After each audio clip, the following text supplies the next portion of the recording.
好，接出嚟，請大家望望你哋嘅右手邊啦，唔該晒。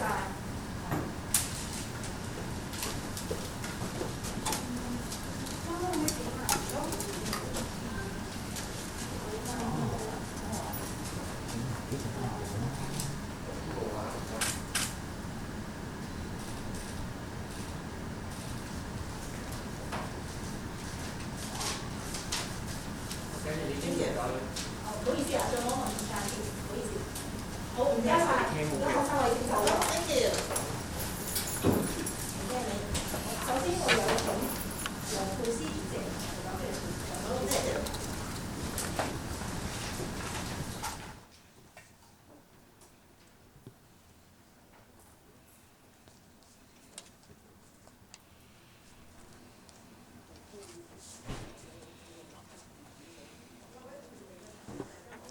Friends of the media, at the joint meeting just now, we followed up on the progress of implementation of the 52 recommendations in the thematic study report. The police devoted manpower to look into the recommendations. As the police said earlier on in the joint meeting, the police have already completed all the 52 recommendations. The police have been improving or enhancing the police work, and the IPCC would like to acknowledge the effort on the part of the police. Most of the recommendations just now were in connection with the use of force, and during the joint meeting, the police have already reported to us in detail all the measures. In terms of the use of force, myself and the IPCC members and the Secretariat at the end of last month visited the Police Tactical Unit headquarters to observe the training of the use of less lethal weapons, the latest armored personal vehicles, and also the scenario-based training and drills. We observed how the police used different levels of force and tactics to deal with various scales of disturbances. 4 IPCC members also donned the anti-riot gear and took part in the drills and experienced how the squad faced up to the severe challenges, and they tried to understand all the complaints that are likely to arise from the operation, and that enabled us, the IPCC, to assess all these complaints in a more accurate manner. As I always said, complaints are serious business. The IPCC would definitely deal with each and every complaint in a fair and impartial manner. A good complaint system should be tackling the source of the problems. In the course of handling complaints, the objective is to understand the ins and outs of the matters, and also to understand the basis of the complaints, and then take a decision in a fair and impartial manner. And this is to tackle the problems at source. If in the course of complaints or handling the complaints there is misunderstanding, or there are areas that the police could have done differently, the IPCC would also make the recommendations.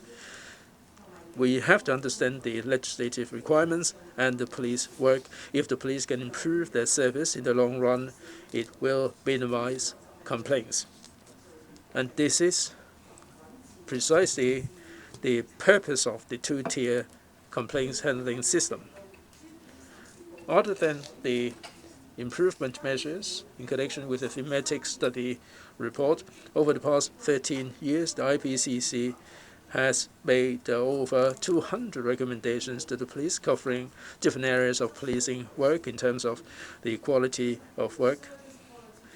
There's some service quality improvement initiative, the SQII. Now, all these SQIIs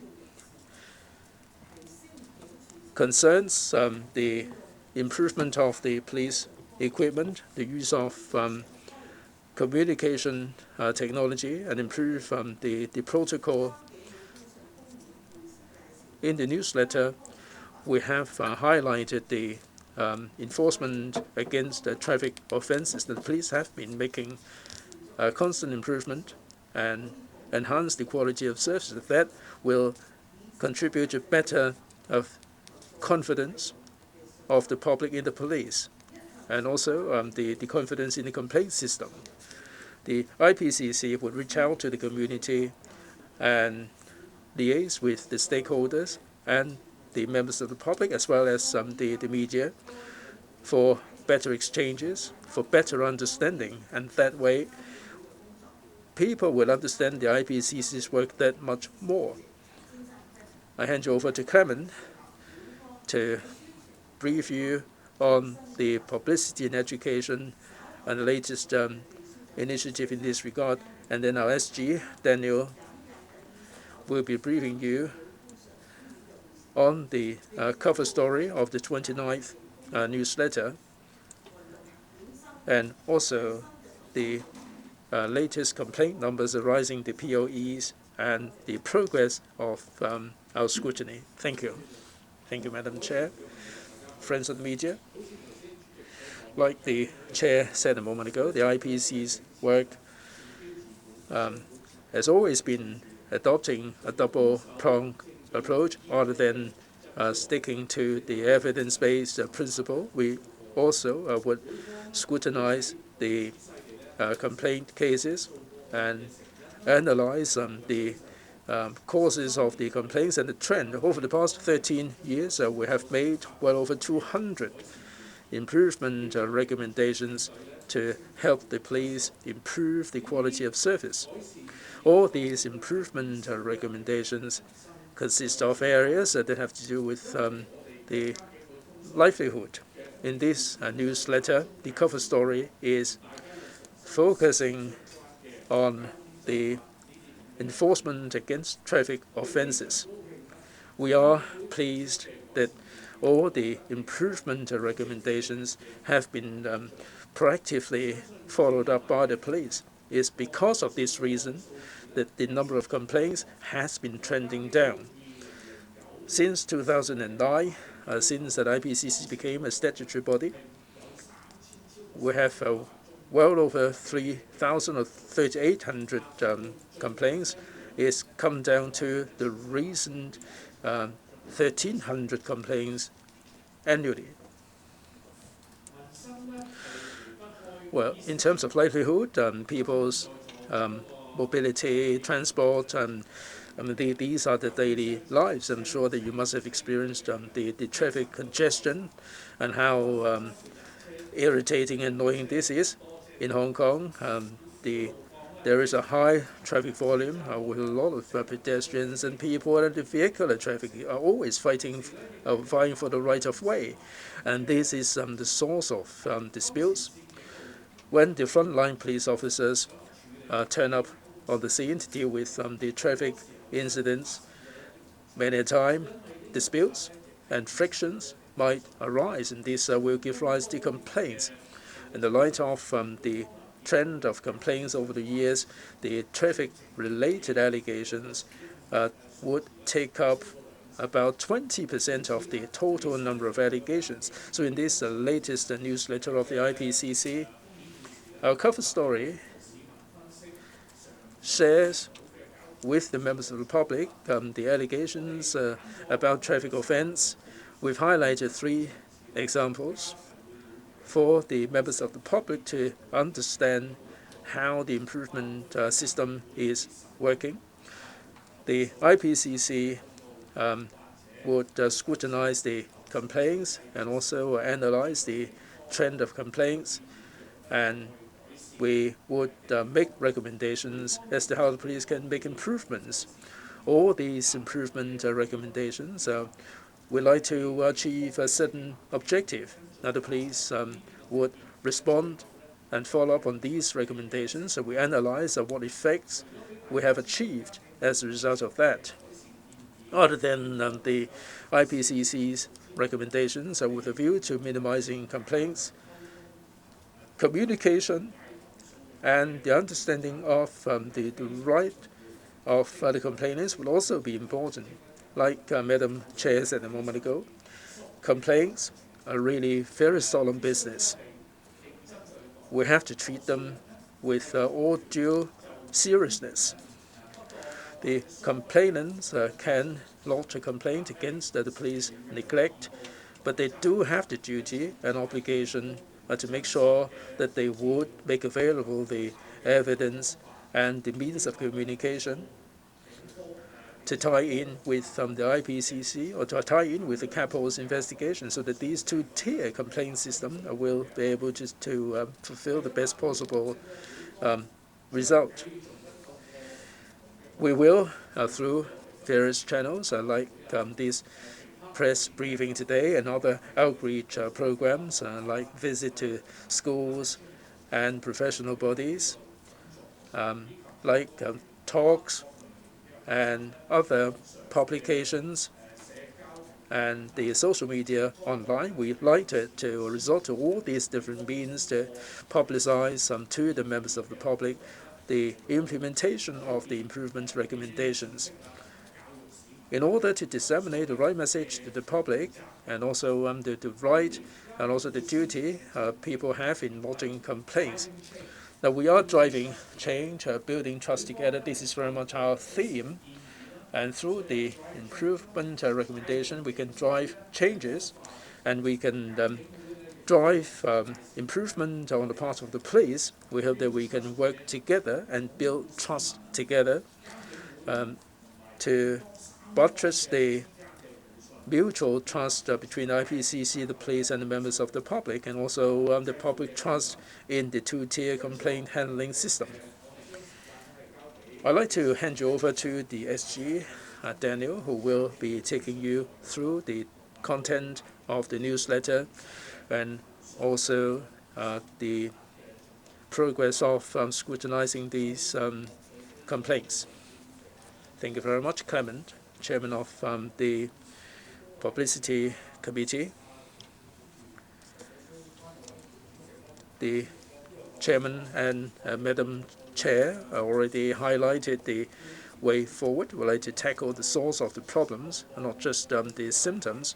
Through the SQII, we very much hope that the police will be able to enhance the quality of service and minimize the number of complaints. I don't propose to go into any detail about it. Let me turn now to the newsletter, and then I'll be talking about the complaint arising from the disturbances.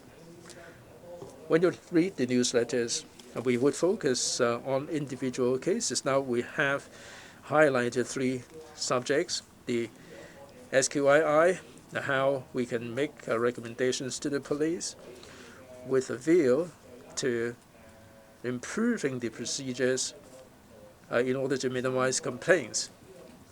Now, all these 3 subjects have to do with the livelihood. Now, first off, the traffic offense. In terms of complaint numbers, this is taking up 20% of the complaints.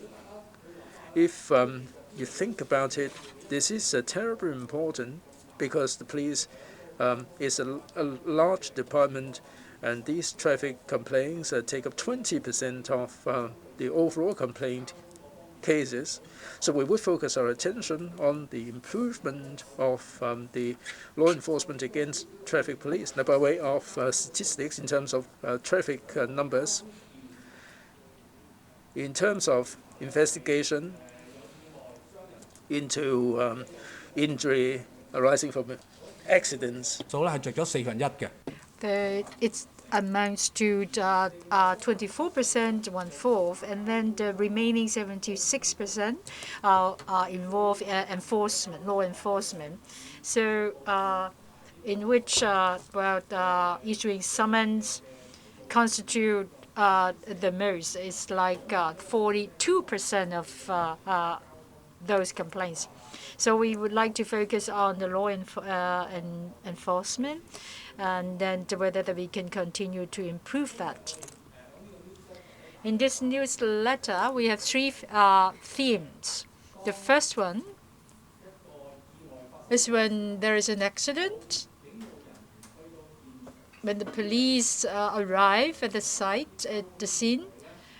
Very often, the drivers want to make a peace deal. And there are dozens of those complaints that after they reconcile, but they in fact revoked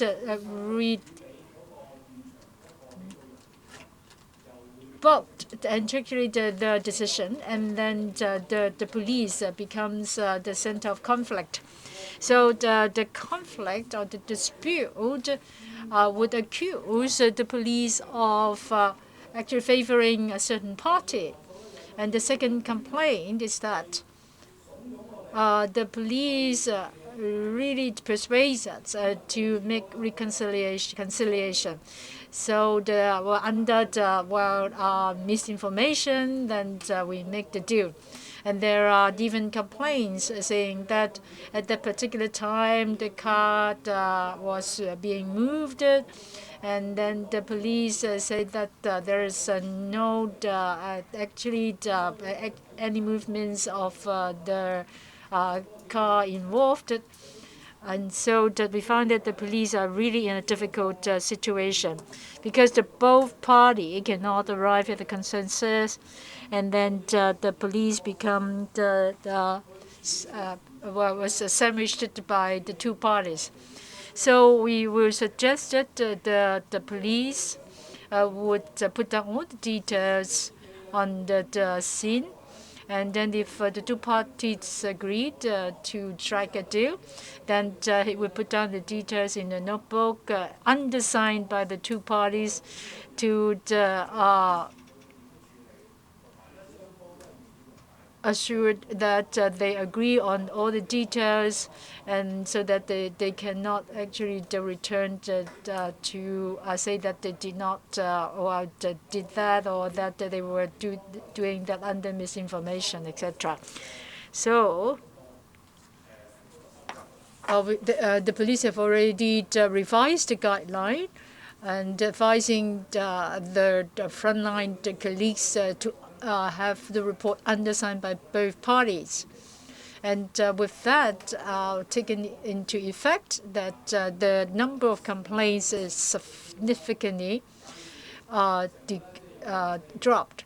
And so we think that this way of doing and handling traffic dispute could be lowered in terms of complaint. This is the first SQI. The second is issuing tickets. There are complaints. There often took place in the Wan Chai Western District, and then the cars, in fact, have double parking, triple parking, etc.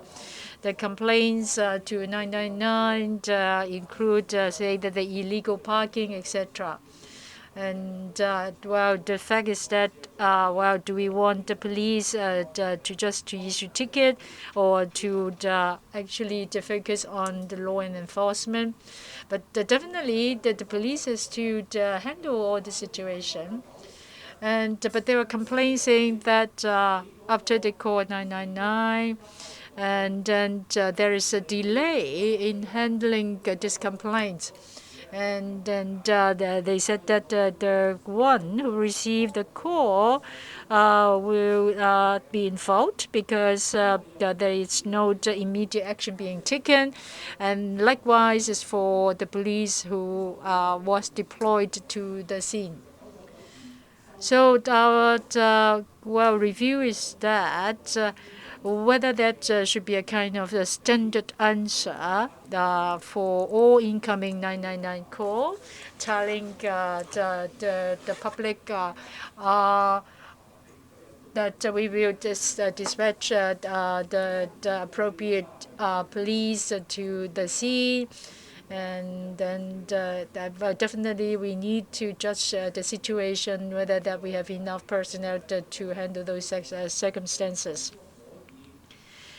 So we are thinking that shall we streamline the ticketing procedure? Right now that people suggest e-ticketing.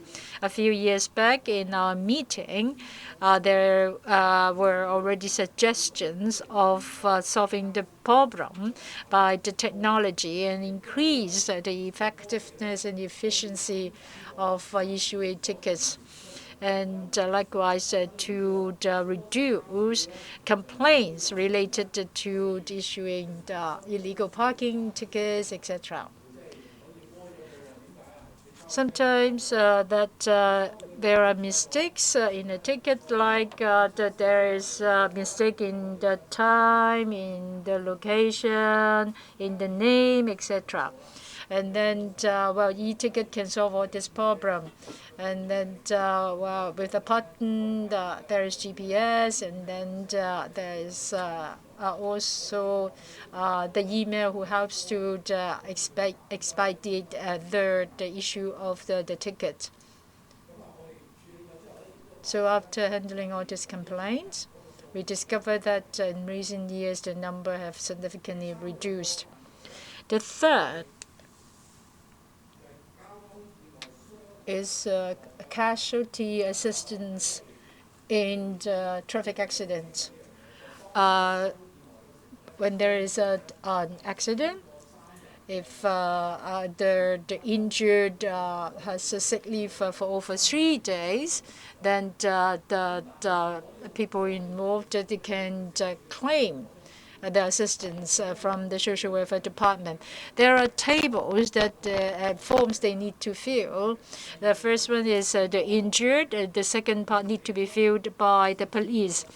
The police need to jot down the car the plate, the number of the car involved, and also the insurance number. There are complaints saying that the time taken by the police to send the form to the social welfare department is too long, and then they will causing delays in getting the claims or the assistance. Because, as long as the form is not in the hands of the social welfare, that the injured will be defected, and then some of them really depends on the daily income. And we understand that, the delay is caused by not having access to the insurance documents of the injured. So we are thinking whether that even before the police get hold of the insurance document, can that form be sent to the social welfare department?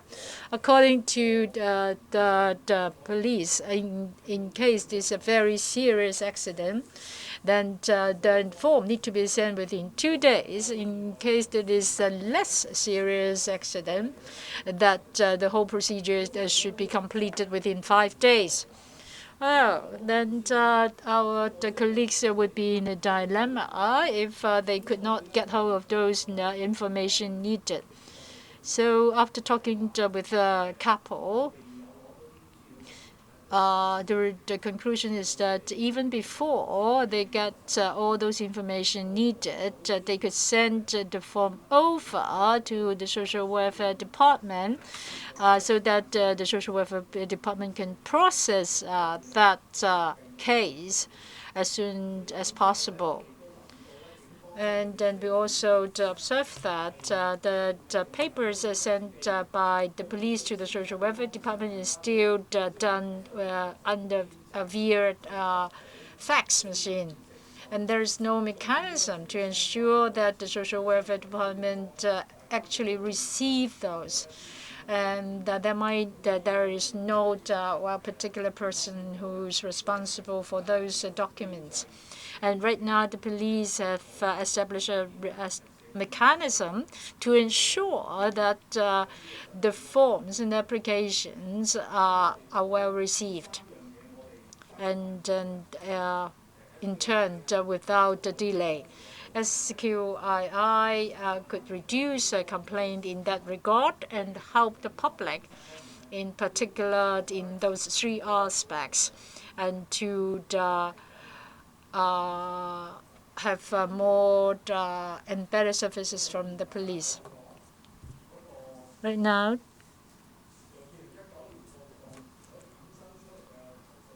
I would like to report to you the complaints since 2011 relating to the riots.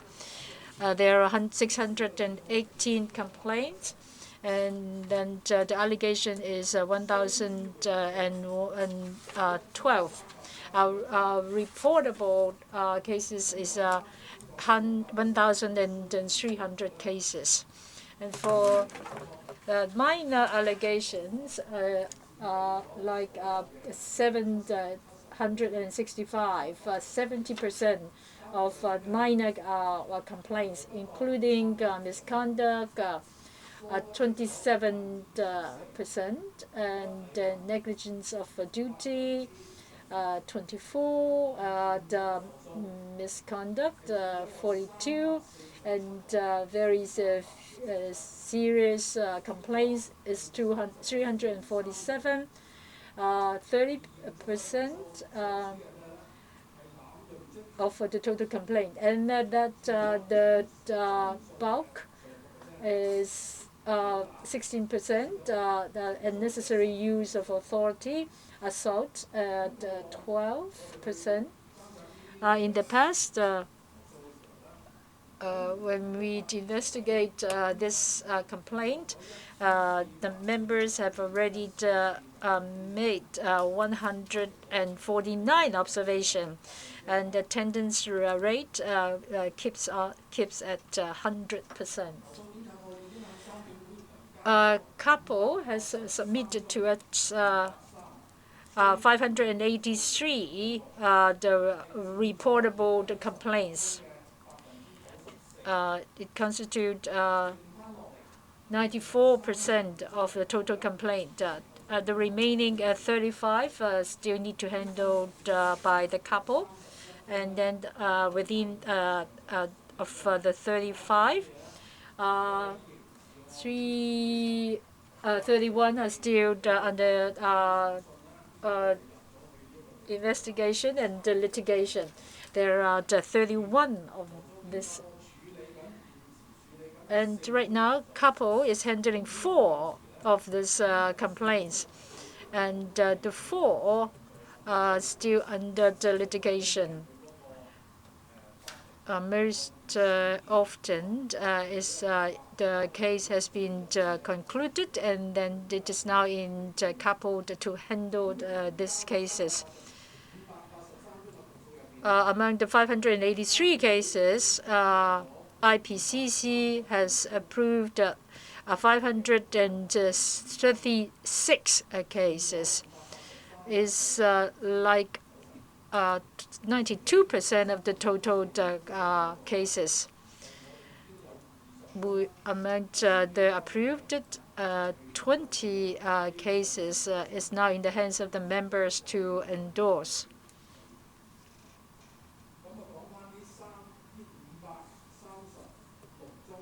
Of the 536 approved cases, the comprehensive investigation is about 166. Within these 166 cases, only 98 cases with the complainant identified, and then they demand comprehensive investigation. For the remaining 42 cases, the complainant did not offer any assistance. They lodged a complaint and they walked away.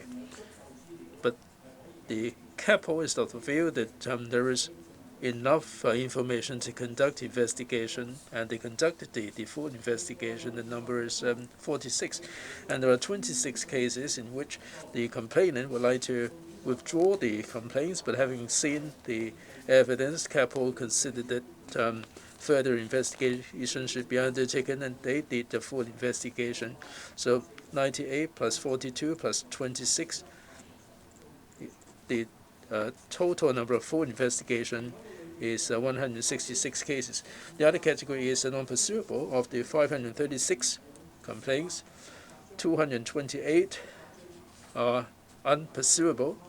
If you've been following the IPCC's work, there are two types of unpursuable cases. First, the complainant doesn't offer assistance. Second, even the complainant offers assistance, CAPO cannot find the police complaint lead. Now let me give you the breakdowns.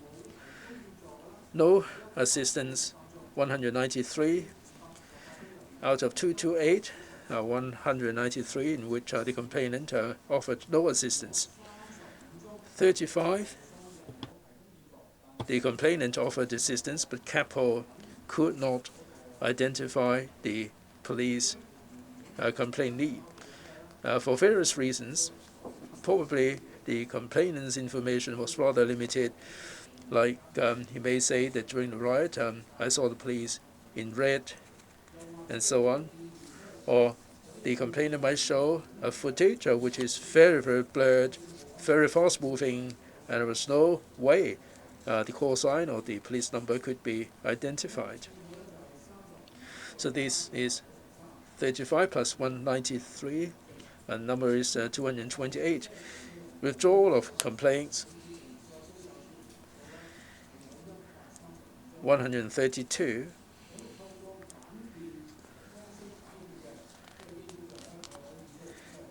There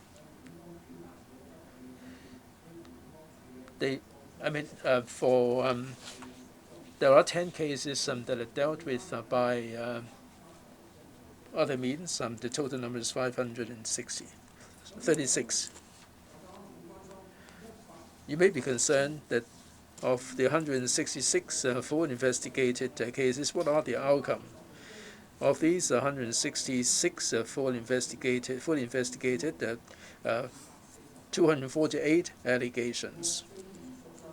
Substantiated cases, the number stands at 23, including 7 neglect of duty, 3 misconduct, 6 impoliteness, 2 unnecessary use of authority, 5 using offensive language.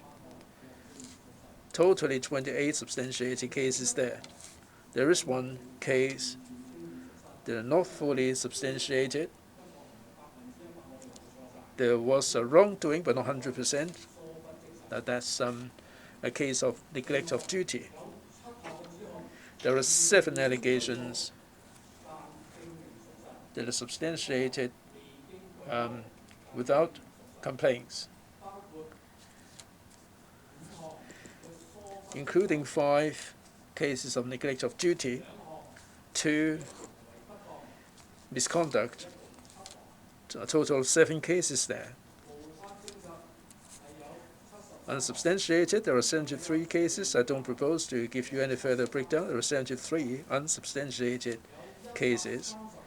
139 did not have any fault.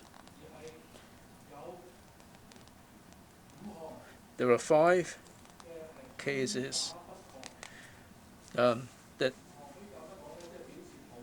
were false, meaning that the complaint wasn't really accurate. It was a false allegation. 4 cases of assault, 1 case of threat. Now 4 cases of assault.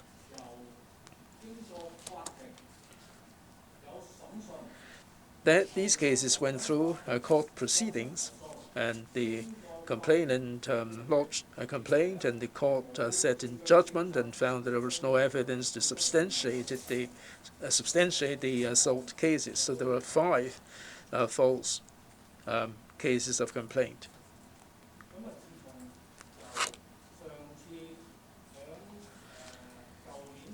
Since December last year through to now, it's been 5 or 6 months now. We have an additional 4 cases. I've given you the list of 31 cases that are unsubstantiated or substantiated other than reported. There are 31 cases. I'd like to let you know that since the last joint meeting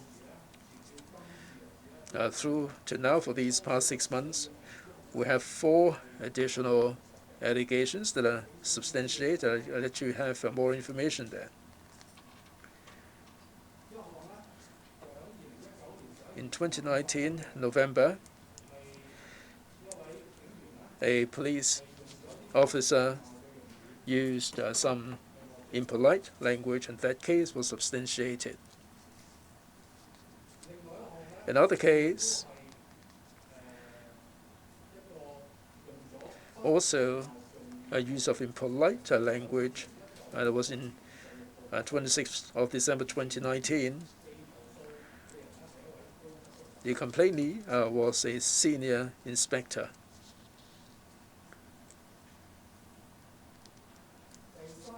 The 3rd allegation, 30th of October 2019, that happened in Tai Heng in Tuen Mun at the operation base or outside the base. A police officer used impolite language. Another case, 21st of July 2019, there's a police officer committed neglect of duty. Now what happened was someone called the Yuen Long police station to say that there is an assembly at a certain place. The police officer said, I've got the information, and the complainant asked him about the report number, and the policeman said, I will let you know later on because I'm dealing with other matters. But unfortunately, that police officer forgot to ring up the complainant about the number, and Capo asked him about that, and he said that I forgot about it altogether, and that's a case of neglect of duty. So since the last meeting, there are 4 more cases, 3 involving the impolite language, and 1 case of neglect of duty. He forgot about the report number. So these are the numbers in connection with the complaints. Thank you. Now it's time for questions. If you have any questions, please raise your hands and identify yourself, please. Any questions?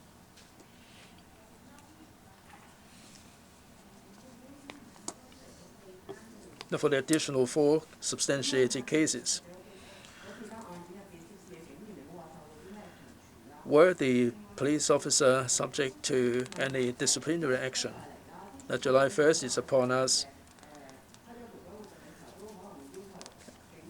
The IPCC would ask the police to make a proper approach. You may send people to observe the situation. What particular request did you make to the police? Let me address the first question first. For the 3 policemen and 1 senior inspector, they were given verbal advice. Right. July 1st, we have not received any information about any rallies and so on. Previously, we turned up because we got the information that rallies were going to be taking place. In order to facilitate our work, in order to facilitate our scrutiny of complaints arising from the rallies, we would turn up for observation. But as of now, the Secretary has not received any notification of any rallies to be taking place.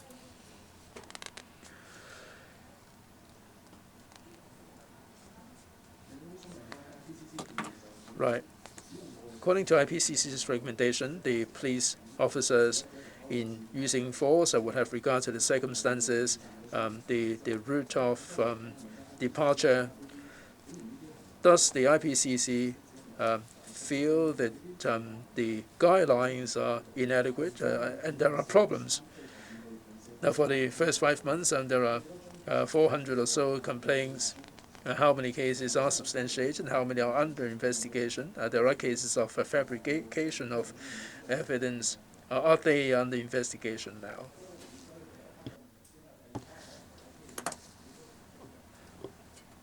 Let me address the first part of the question. First, when we compiled the report, we saw that in the case of deployment of tear gas and also the MTR station, we noticed that there were no particular guidelines for the frontline officers as to how they should deal with the situation. In particular, the commanders, should the field commanders have special considerations that we are aware of, so that we know that the field commanders had these considerations. Of course, all these considerations are common sense in our view, but if in the internal guidelines all these are spelled out clearly, then it would facilitate the field commanders to handle the situation better. With all these guidelines, the members of the public would know where they stand in that kind of situation. We would like to avoid a situation where there is a communication gap, which can give rise to misunderstanding, and the public would be really bewildered as to what they are supposed to do. And we hope that the police would spell out all these in the guidelines so the frontline officers would know where they stand. 400 cases. 400 cases, so what cases are you talking about? Right, you talk about the complaints for the first 5 months, right? Right, there is a time lag there with the numbers. It doesn't mean we would receive the complaint report. Let's say there was a complaint last week. The couple would have to gather evidence, take statements, understand the case, and there is a bit of a time lag, and it would take a couple of months for them to deal with the complaints, and then they would submit the investigation report to us. It's only then that we would become aware of the content, the complainee, and so on. Gentleman's not speaking through. I believe that basically I can say that for these 430 cases, I may not receive all of them. I may receive some of them. As soon as they are done with the investigation, they will submit a report. As to how many we have received, I have to go back on the number, but I don't think there are many because it's not been a long time ago. But for last year's numbers, I can give you the numbers because there is a time lag with regard to these cases. The police said that the recommendations have been implemented. Are you happy with this? In the use of force, in particular in confined spaces, shopping malls and MTR station, there are no clear guidelines. Do you think that there is any further room for improvement in this regard? Well, let's put it this way. Every joint meeting, right now we have the 7th report. And in fact, in every joint meeting, we have a report, and they will specify what has been implemented. Well, regarding the 2019 thematic study, I was one of the author. And then every time we submit the report, we will go back to the thematic study and our recommendations, and whether that they address the situation with documented in the report. Today is the 7th report. And we also have Senior Superintendent Terry Fond to explain the use of force.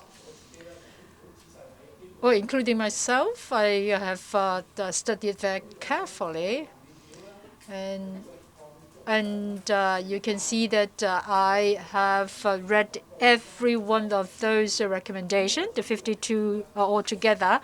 My conclusion is that they can basically handle those situations and then respond to the recommendation. Of course, we needed to look at the actual implementation. Last February, the 4th of February, we look at the temporary holding center in Hong Kong. We saw that they have a computer, they have bought new equipment, increase personnel, facilities. I still remember that everyone have had risk band, and so that there is also a CCTV. And then if they need to go to the hospital, and there's a special team to escort them to the hospital.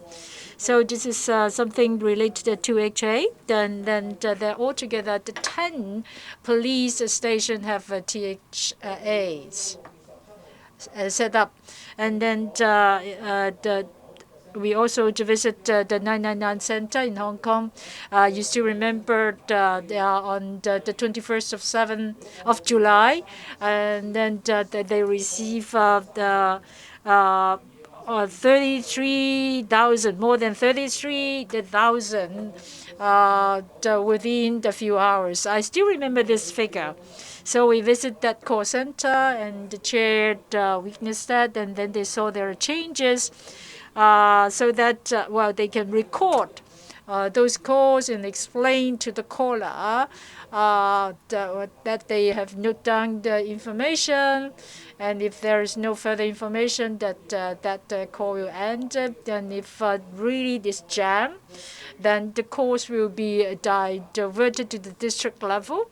They also established the special team who work in the 999 call center before. They were urgently recruited for that. So on the 30th of last year, we visited PTU, and then to witness how they train their staff. It's called scenario-based training. And then the 4 of us, in fact, wear the gear and then experience in person the difficulty of frontline police. And so other than reading the documents, we also have experience in the actual implementation. So I hope that I can answer your question. So you can hear me, right? Okay, the Secretary General have already explained to you, so I will not actually repeat that.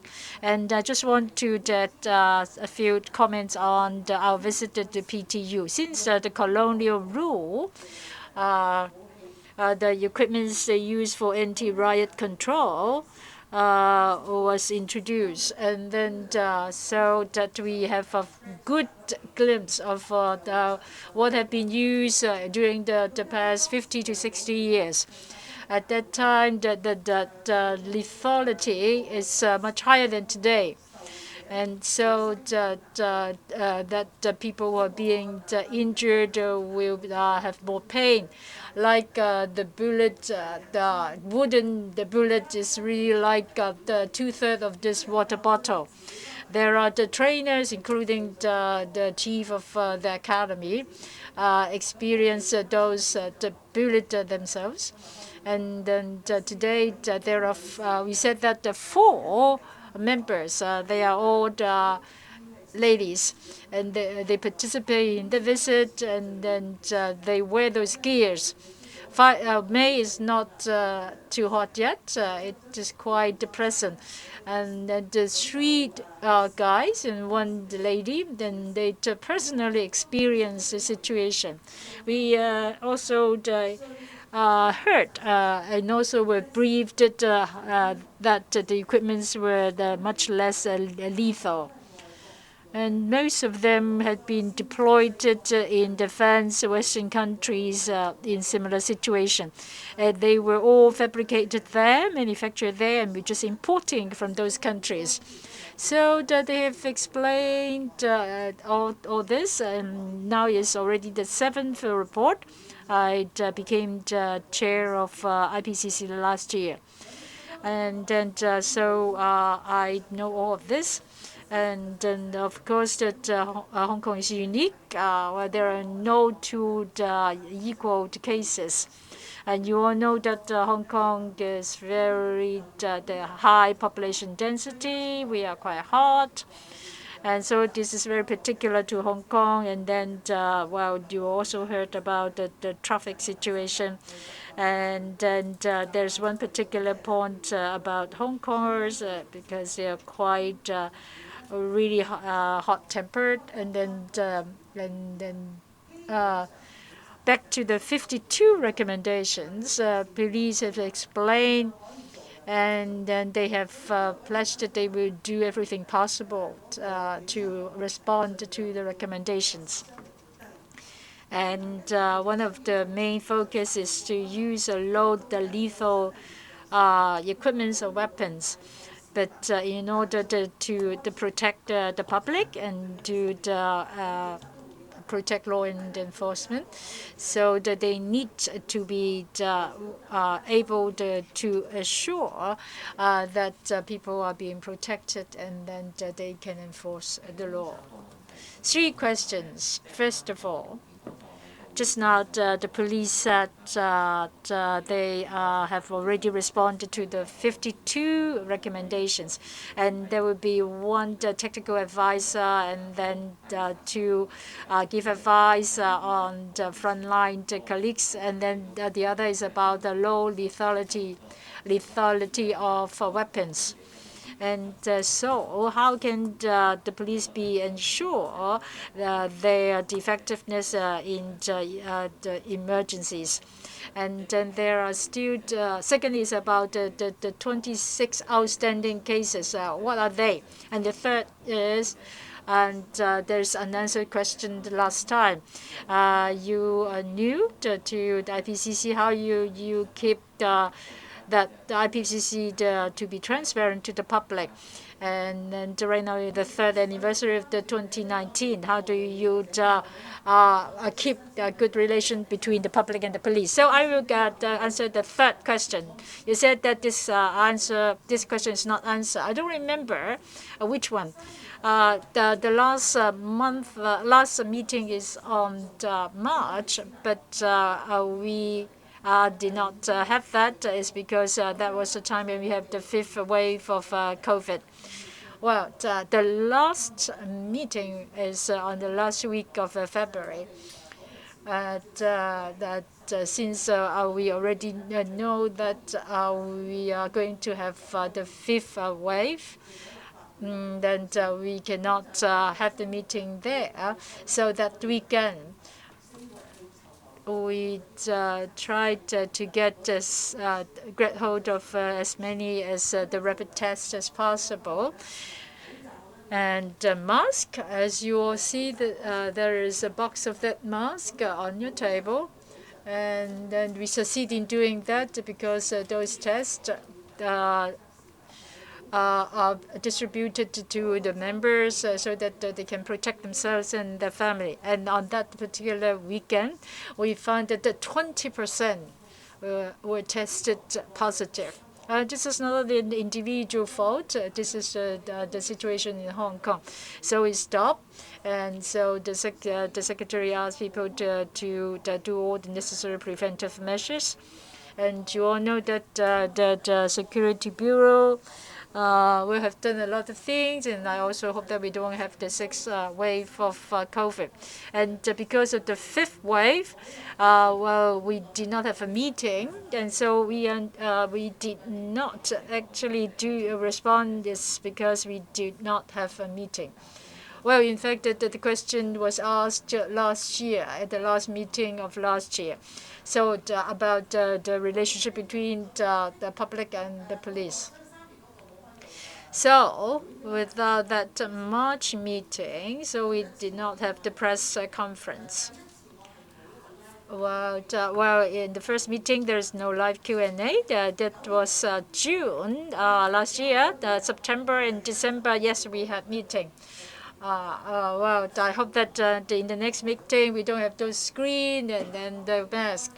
Well, about public-police relationship, this is not within the scope of our jurisdiction. We actually one of the two tiers of the monitoring mechanism. We'll be doing that fairly, and then in handling each one of those complaints. Complaint is a very serious matter. Everyone needs to be handled discreetly. In particular, the complainee is a police, and then they are executing their duty. So based on the evidence and facts, we will handle each one of those complaints fairly. Police relationship with the public is not within our mandate, but we hope that our work can enhance the reputation and trust of the police among the public. The police is a Hong Kong police force, and the duty is to protect our safety, and then we have to trust the police. So the reputation and trustworthiness is very important. And we are being appointed by the chief executive, so that we need to do our duty fairly. It's not because of the public and police relationship that we are doing this. I'd always and reiterate that not only to the press, if there are complaints, please tell us your name and tell us how you could be contacted. We want to hear your complaint clearly and loud, and then you need to give us your name and how we can contact you. So it's not about the relationship. We welcome all of you to tell us the fact. The secretary has already told you about the number, and there are the cases. We have undertaken the full investigation. Sometimes we could not find the complainant. Sometimes the complainant doesn't want to come forth and give us the facts about the name and contact. But still, even that, we will keep on investigating and examination. Like maybe getting the CCTV in a particular street, so that we can make up the scenario again. So we are the second tier of this mechanism. So we would really urge you to give us the evidence, the fact. We will handle it fairly.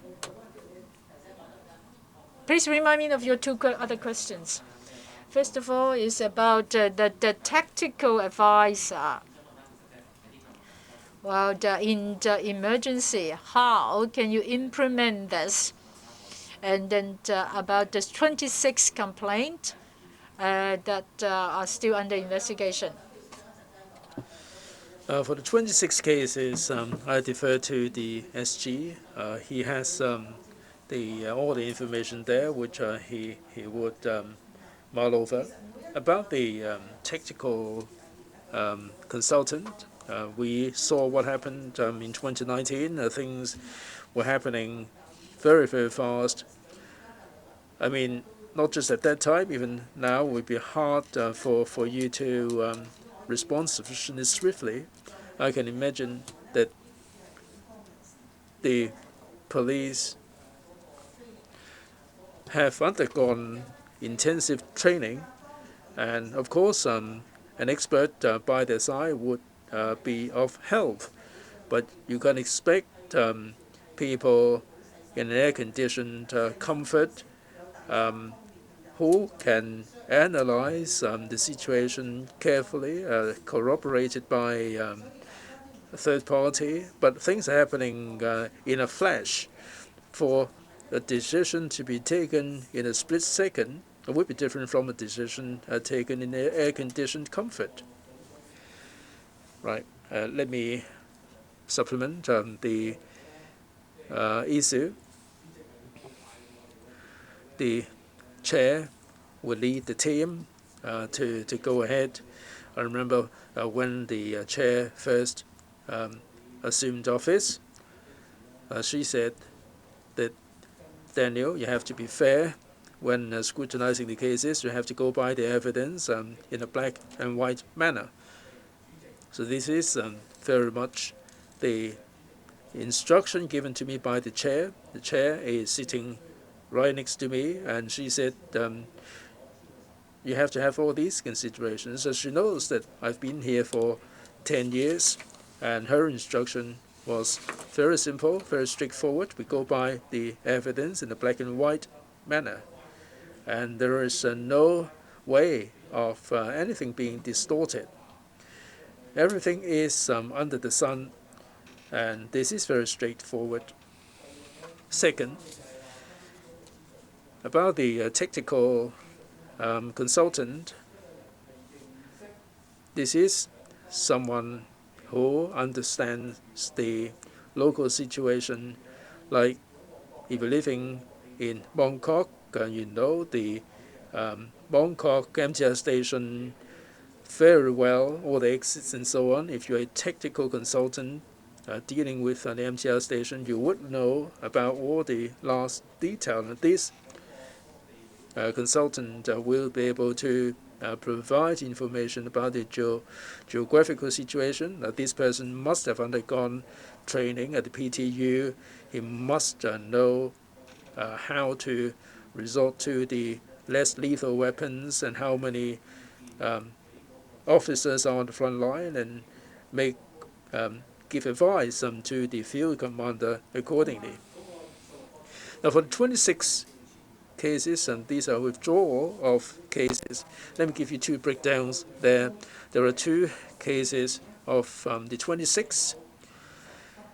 There are 27 allegations. There are two allegations of neglect of duty that were substantiated. So CAPO would not, because of the withdrawal of complaints,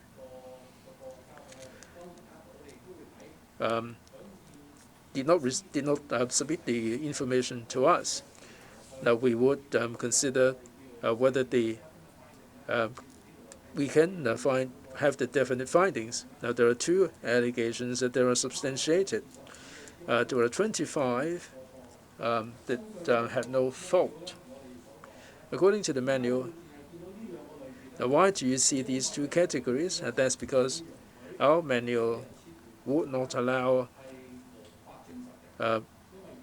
withdrawal of complaints that are unsubstantiated. We have to take the statement from the complainant before we can determine whether this is unsubstantiated. So of the 27 cases, there are two that are unsubstantiated. Now, I'll give you more details about these two cases. One happened on 13th of October 2019. The complainant asked a sergeant to produce, the sergeants were asked to produce the warrants. The two sergeants failed to do so. Capo looked at the situation. There was a footage that showed that the two didn't show the warrant card, and there was no justifiable reason why they failed to produce the warrant card. So that was a substantiated case of neglect of duty, despite no evidence given by the complainant. The other one is about a policeman. On 14th of November 2019, there was an underage person who was arrested by the police. In absence of his parents, a cautionary statement was taken that there's an underage person. We need to have the guardian or the parents in his presence of a statement to be taken. The capo looked at all the records. Indeed, the statement was taken in absence of the parents. So the case was substantiated. It shows that capo would scrutinize all the documents and all the evidence, all the CCTV footages. If they find that there is evidence to show that the policeman failed to act properly, that will be dealt with accordingly. Again, there was a verbal advice given. Thank you. Two questions from RTHK. So my first question has to do with a previous Chinese question. So about the 52 suggestions that you put forward to the police force, how would you evaluate the police performance in carrying out these suggestions? And would you follow up or monitor the progress further? Or is this already, closed file now? Is there any area you find further improvement is actually needed? For example, the use of force. And my second question has to do with the complaints findings. So you said that from December to now, there are 4 more allegations found true. Apart from these 4 allegations, is there any update on the figures that you could provide? Thank you. Right, thank you. I'm going to deal with the first part, and I'll leave my SG to deal with the second part of the 4 further substantiated cases since the last time we met. I believe that is what you're talking about. I will deal with the first. We have answered that to quite some extent in Chinese. I'm going to repeat most of what we said in English, not necessarily identically, in sequence. Now, of the 52 suggestions, right, most of them have been acceded to in fact, all of them have been addressed. Almost most of them in the same way. Now, they have come in a different sequence, and 13 of them came today because they all come under use of force. The police have apparently used a lot of time and effort, which can be seen, in researching the matter, in taking facts and advice in terms of research and field work from overseas, because this is where the weapons come from. And that being the case, they need to go back to the source. So that is evident. They have also been paying close attention to cases that have been adjudicated in the court, of course, in Hong Kong. Now, that has taken some time because it takes quite some time for cases to go to court, and that explains the time. It is evident that there has been a lot of effort. It is evident that there is quite a bit of goodwill from everyone involved. Suggestions have been taken to heart. As I've explained in Cantonese just now, we visited the PTU unit late last month, in May this year, and we were introduced to an array of weapons used since before the handover. And those were weapons that would cause a lot more pain, perhaps permanent damage, and I actually showed the friends here that some, quotation marks, bullets were even about 2/3 of the size of this bottle, with a very pointed edge. So that was what we saw. And those were used by the police force in Hong Kong many years ago. And we have now improved and progressed to a certain stage where the concern, the main concern, is less lethal weapons, all right, as much as possible. The weapons must be kept as low grade as possible in terms of pain, in terms of suffering. And we've also seen frontline police officers, including, I believe, the commandant at the PTU,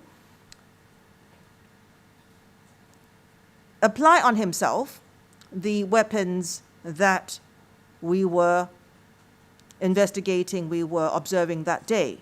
So we had a fair idea of the suffering, quotation marks, the word suffering, that would be imposed on the recipient. 4 members of this particular council, 1 lady and 3 gentlemen, also themselves participated in the scenario exercise that was implemented that day. They were in full gear, in full riot gear. And as I said, luckily it was not the hottest of days in Hong Kong. It was only in May, and it was a rainy day. The feedback was it was very difficult. So one had to see things in context. And so the police have been doing a lot of field work, trying to explain to us what work they were undertaking, what improvements they were going to introduce. Of course, this is always a work in progress. The world evolves and weapons change over time. So to answer your question in a nutshell, yes, we are pleased to see the feedback we have received. And all 52 suggestions have been addressed one way or another. And we've seen the latest batch today, which is the last. Thank you. And I'll leave the second part of your question, the 4 substantiated cases, to my Secretary General, Mr. Mui. To answer your question, apart from the 4 substantiated allegations since last time, I do not have any further figures as to how many cases found unsubstantiated, no fault. I do not have those figures in my hand now. I can only tell you that since last time, there were 4 more allegations found substantiated. But if you want more detail, actually you can come to me after this conference. There you go.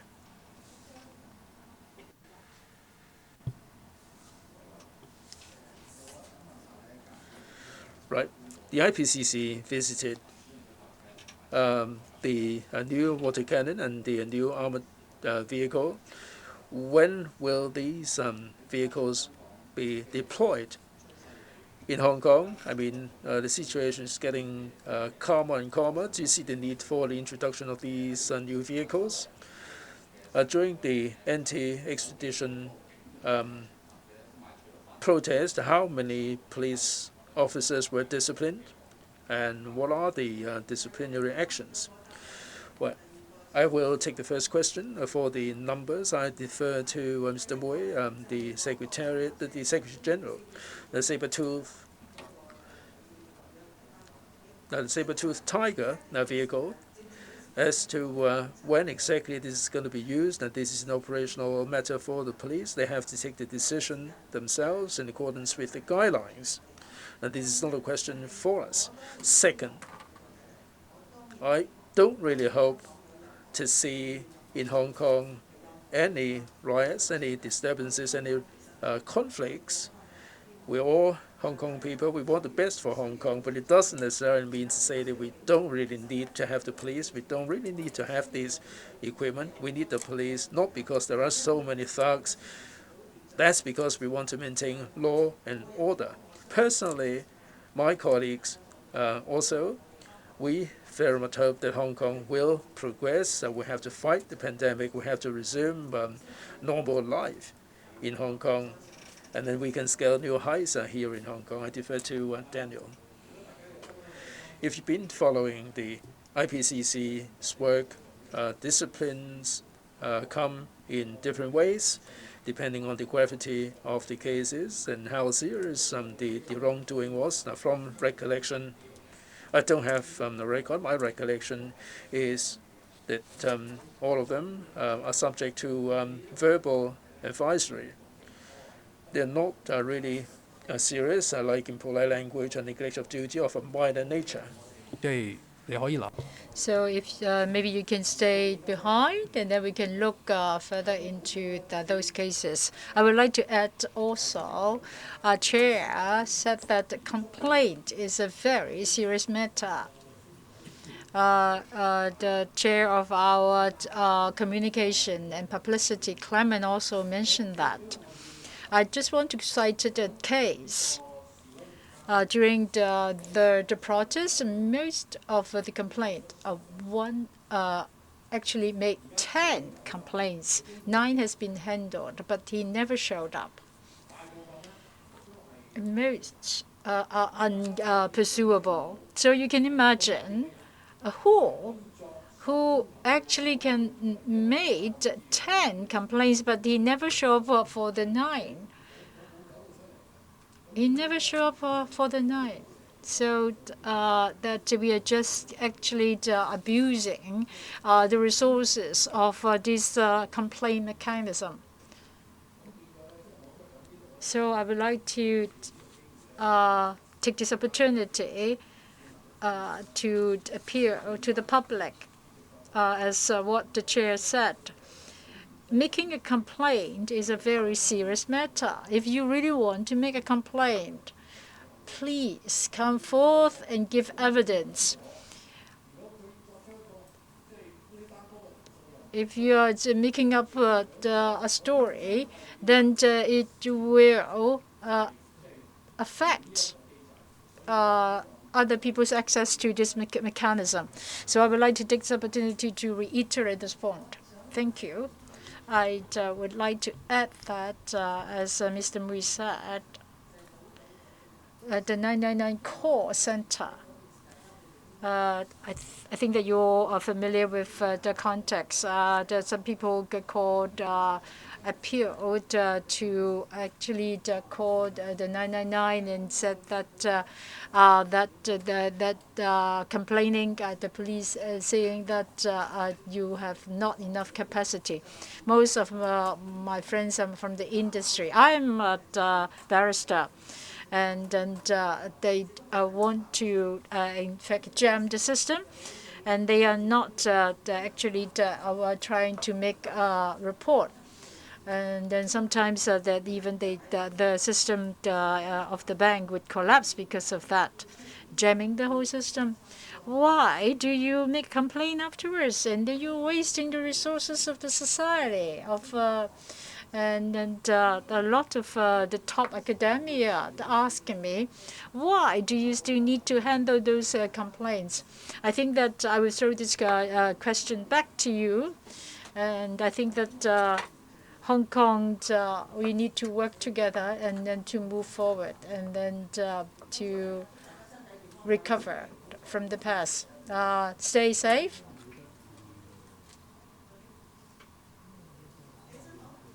Okay, shall we take a photo? Okay, let's all stand up. Please, let's get closer together.